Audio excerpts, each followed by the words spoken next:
Namaku Sari Putri, seorang polwan yang berdedikasi di kepolisian. Aku biasa menjalankan tugas dengan penuh disiplin, tak pernah gentar menghadapi apapun. Tetapi, hari itu, aku harus menghadapi sesuatu yang tak pernah kubayangkan sebelumnya, sebuah kejadian yang mengubah hidupku. Pagi itu, aku tengah melakukan patroli di sekitar pasar yang selalu ramai dengan pedagang dan pengunjung. Hari itu terasa biasa saja, macet, riuh, dan penuh dengan orang-orang yang sibuk dengan urusan mereka masing-masing. Namun, semua itu berubah dalam hitungan detik. Tiba-tiba, seorang pria muda muncul di depan mataku, berlari dengan cepat sambil menggenggam tas milik seorang wanita tua. Wanita itu berteriak histeris, meminta tolong. Instingku sebagai seorang polwan langsung bekerja. Tanpa pikir panjang, aku langsung mengejar pria itu yang kini sudah melarikan diri ke gang sempit.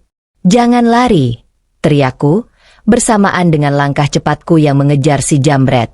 Aku terus berlari, tak peduli dengan perasaan lelah yang mulai menyerang. Jalanan semakin sempit, dan aku mulai merasa ada yang aneh. Tiba-tiba, pria itu berbalik dan menyerangku. Dia mendorongku hingga aku terjatuh, dan dalam sekejap, aku merasa tangan kiriku tertahan dengan kuat oleh si jambret. "Jangan coba-coba.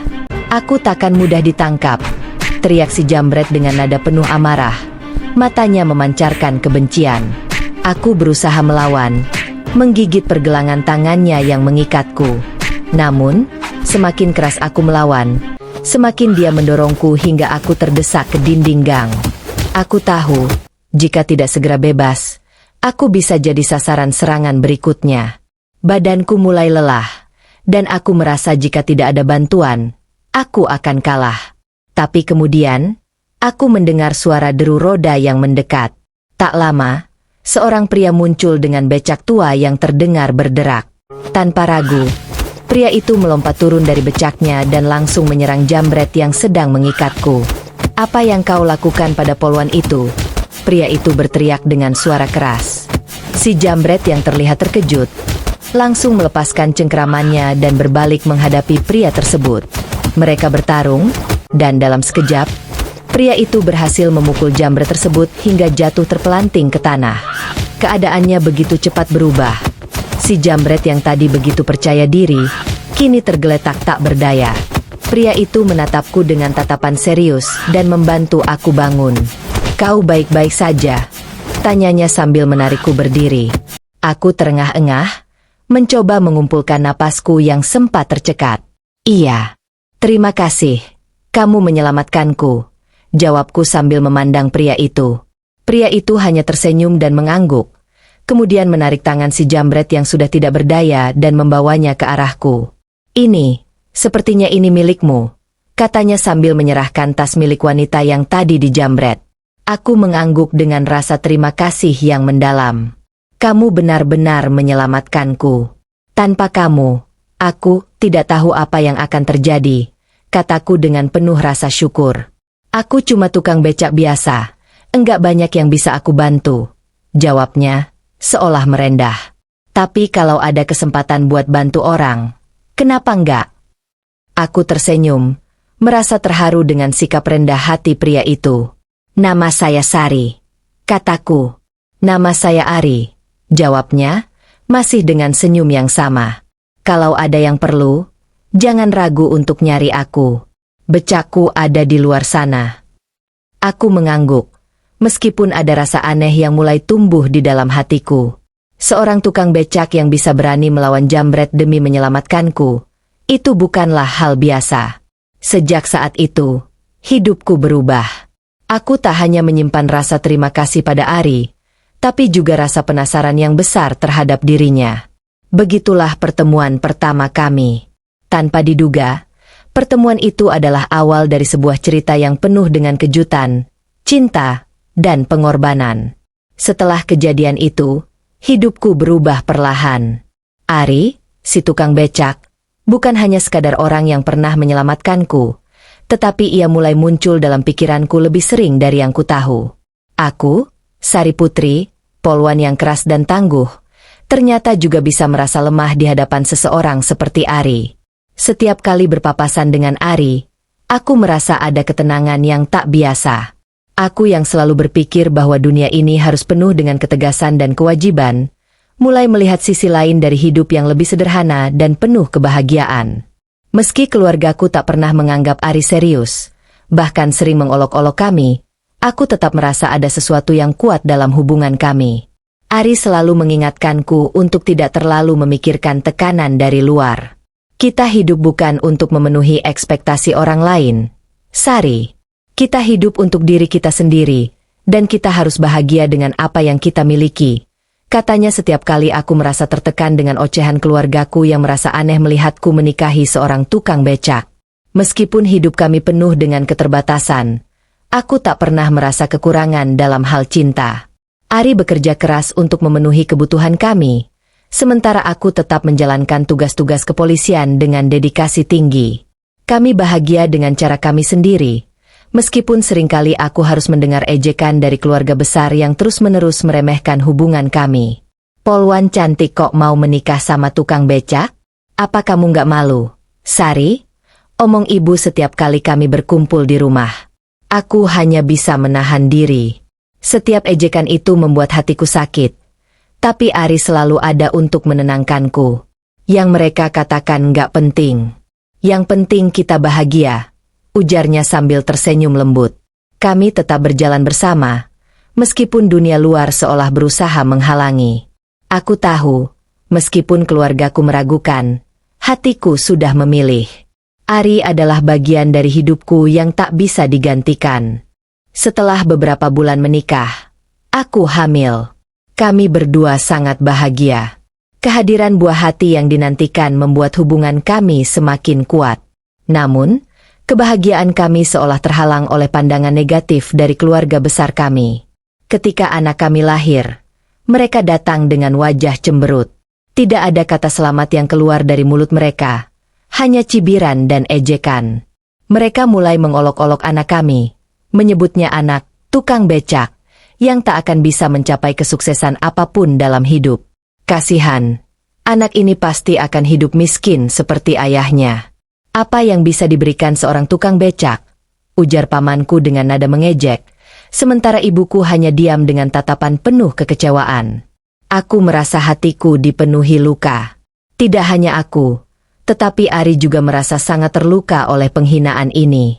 Namun, meskipun kami merasa dihina, kami tetap diam.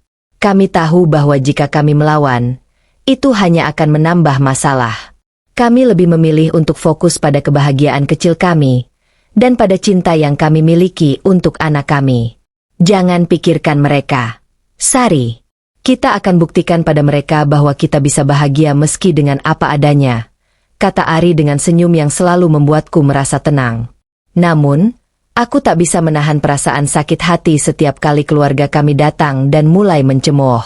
Tapi aku berusaha keras untuk tetap tegar. Aku tahu, Ari dan anak kami adalah yang terbaik dalam hidupku. Suatu hari, saat kami sedang berada di rumah, kejadian yang tak terduga terjadi. Anak kami yang masih kecil dihina kembali oleh keluarga besarku. Mereka menuduh anak kami akan hidup di bawah kemiskinan seumur hidup, hanya karena ayahnya seorang tukang becak. Ari yang melihat itu langsung terdiam, tapi aku bisa melihat rasa kecewa yang mendalam di matanya. Aku ingin membela anak kami, tetapi saat itu, kami hanya bisa diam dan menahan air mata. Namun, tak lama setelah itu, keajaiban datang. Tiba-tiba, suara deru mobil mewah terdengar di depan rumah kami. Semua mata tertuju pada mobil Rolls-Royce yang berhenti tepat di depan pintu. Dari dalam mobil keluar seorang pria berpakaian rapi dengan ekspresi serius. Itu adalah ayah Ari, yang selama ini kami tidak pernah tahu seberapa kaya dan berpengaruhnya. Selamat sore, semuanya, kata ayah Ari dengan nada yang penuh wibawa. Saya datang untuk menemui keluarga saya. Keluargaku terkejut melihat kehadiran ayah Ari, yang ternyata bukan hanya seorang tukang becak, tetapi pemilik sejumlah perusahaan tambang terbesar di Indonesia. Keluargaku yang dulu selalu meremehkan Ari, kini terlihat terdiam dan tak bisa berkata apa-apa. Ayah Ari menatap mereka dengan tatapan tegas. Ari adalah anak saya, Dan kalian tidak punya hak untuk merendahkan dia atau keluarganya, kata ayah Ari dengan suara yang tenang, tetapi penuh kekuatan. Seketika, semua kebisingan yang ada di rumah kami berubah menjadi keheningan yang mencekam. Aku melihat wajah keluargaku yang sekarang seolah tersadar dari kesombongan mereka. Mereka yang dulu meremehkan Ari, kini terlihat sangat menyesal. Keputusan ayah Ari untuk datang ke rumah kami membawa perubahan besar. Keluargaku yang dulu selalu mengolok-olok dan merendahkan kami, kini menyesali setiap kata yang pernah mereka lontarkan. Maafkan kami, Sari, kami terlalu cepat menilai kamu dan suamimu, kata ibuku dengan suara bergetar, penuh penyesalan. Ari hanya tersenyum lemah. Sudahlah, ibu. Kami tidak membutuhkan permintaan maaf kalian. Kami sudah bahagia dengan cara kami. Namun, meskipun Ari mencoba untuk tetap tenang, aku bisa merasakan betapa dalam luka di hatinya. Kami tahu bahwa meskipun keluarga kami kini menyesal, itu takkan bisa menghapus semua hinaan dan penghinaan yang pernah kami terima. Keluargaku mulai berusaha lebih menghargai kami, meskipun aku tetap merasa ada jarak yang sulit untuk dijembatani. Tapi aku dan Ari sudah memutuskan untuk melanjutkan hidup kami, tanpa peduli apa kata orang lain. Beberapa bulan setelah kejadian itu, kehidupan keluargaku mulai berubah drastis. Keluarga Ari yang selama ini hidup sederhana, ternyata memiliki kekuasaan yang sangat besar. Mereka mulai menutup akses bisnis keluarga kami yang sudah bertahun-tahun berjalan. Dengan kekuatan yang mereka miliki, mereka menguasai pasar dan menutup seluruh usaha yang dimiliki oleh keluarga besar kami. Kami yang selama ini dianggap tidak punya masa depan, kini membuktikan bahwa cinta dan usaha lebih berharga daripada sekadar uang dan kekuasaan.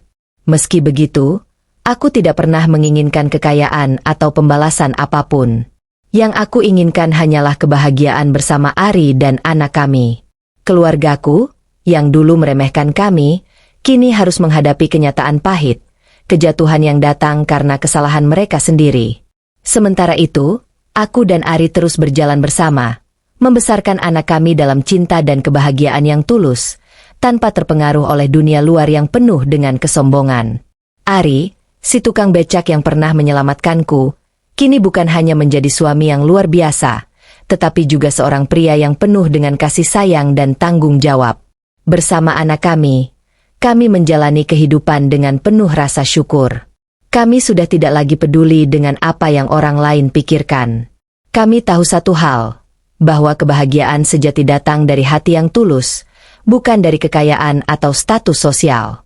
Dan pada akhirnya, aku belajar bahwa cinta itu tak kenal batas, tak peduli dari mana kita berasal atau siapa kita. Cinta itu milik mereka yang berani memperjuangkannya, meskipun dunia berkata sebaliknya.